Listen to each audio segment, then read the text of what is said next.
প্রিয় দর্শক আসসালামু আলাইকুম। তো দর্শক যাকে দেখতে পাচ্ছেন তার নাম হচ্ছে স্বপ্না।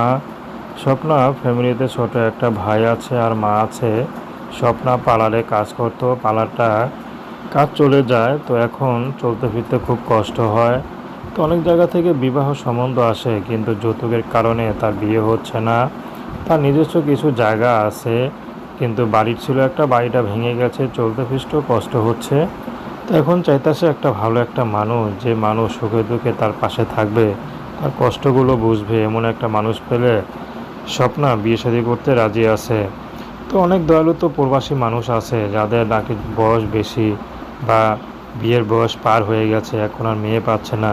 এমন কোনো পুরুষও যদি স্বপ্নার পাশে দাঁড়ায়, স্বপ্না বিয়ে শাদী করতে রাজি আছে, যদি সে প্রবাসী ভাই স্বপ্নাকে একটা পার্লার দিয়ে দেয় ছোটোখাটো, ইনশাল্লাহ স্বপ্না সে পার্লারটা কাজে লাগিয়ে অনেক বড় একটা পার্লার দেওয়ার স্বপ্ন পারবে। এবং স্বপ্না সে স্বপ্ন দেখে, কারণ স্বপ্না গরিব হতে পারে কিন্তু অনেক পরিশ্রমী। তো দর্শক, এই ছিল স্বপ্নার জীবনের সংক্ষিপ্ত জীবন কাহিনী। প্রেম, ভালোবাসা, বিয়ে শাদী করা একান্ত আপনাদের ব্যক্তিগত ব্যাপার। আসসালামু আলাইকুম।